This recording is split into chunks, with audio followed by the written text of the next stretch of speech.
পুরনো বছরকে বিদায়, নতুন বছরের প্রথম দিনই বর্ষবরণের আনন্দে মাতোয়ারা আবাল বৃদ্ধ বনিতা। সকাল থেকেই পর্যটন কেন্দ্রগুলিতে মানুষের ভিড় চোখে পড়ার মতো। চড়ুইভাতির আনন্দ হোক বা পরিবারের সকলের মিলিত হাসি, আজ সবাই একই সাথে পরিবার নিয়ে বেরিয়ে পড়েছেন দিনটিকে একটু বিশেষভাবেই উপভোগ করতে। প্রত্যেক দিনই নিজেদের কাজের সাথে এত ব্যস্ত থাকি যে আমরা সময় দিতে পারি না সেরকমভাবে। ওটা পৃথিবী জুড়ে আজকে সেলিব্রেট করছে, তো আমরা সেলিব্রেট করতেই পারি। আর যেহেতু পরিবারকে সময় সেভাবে দিতে পারি না, একদমই পারি না কাজের চাপে, তো আজকের এই দিনে আমরা ফ্যামিলি পরিবারের সবাই এসেছি। নতুন বছরটা সবাই সুস্থ সবল থাকুক, বাড়ির পিকনিকে এসেছি, একসাথে সবাই এসেছি, বোনেরা এসেছি, তাদের ছেলেমেয়েরা এসেছে, ভীষণ আনন্দ করছি, খুব ভালো লাগছে। পুরোনো বছরে যেগুলো পারিনি সেই নতুন বছরে সেগুলো সব পূরণ করবো। অনেক কিছুই আশা আছে নতুন বছর থেকে, সব কিছু ভালো ভালো যাবে। আমাদেরও ভালো যাক, সবাইকারই ভালো যাক, সবাইকে happy new year. Durgapur barrage দুই জেলার মানুষের আনন্দ, আবেগ ও একই সাথে পর্যটনের এক বিশেষ স্থান।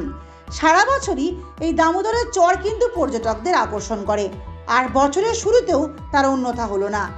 তবে এবছর কিছুটা হতাশ হতে হলো পর্যটকদের।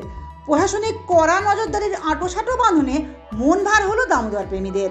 প্রতি বছরই বর্ষবরণের আনন্দে মাতোয়ারা হয়ে অনেক পর্যটকই দামোদরের দুর্গাপুরের দিকে যে নদী চর রয়েছে সেই চরে পিকনিক করতে আসেন এবং অনেক ক্ষেত্রেই দুর্ঘটনার শিকার হয়ে থাকেন।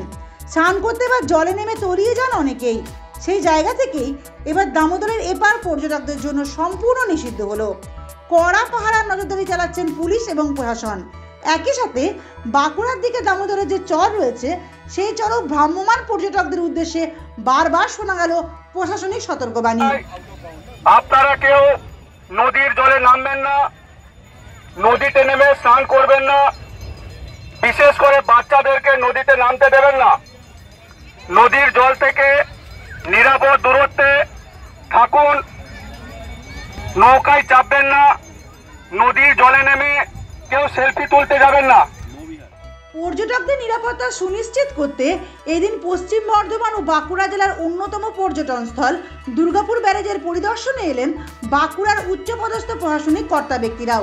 দুর্গাপুর থেকে অন্তরা সাদির প্রতিবেদন, সমাজ পরিবর্তনের মানুষ।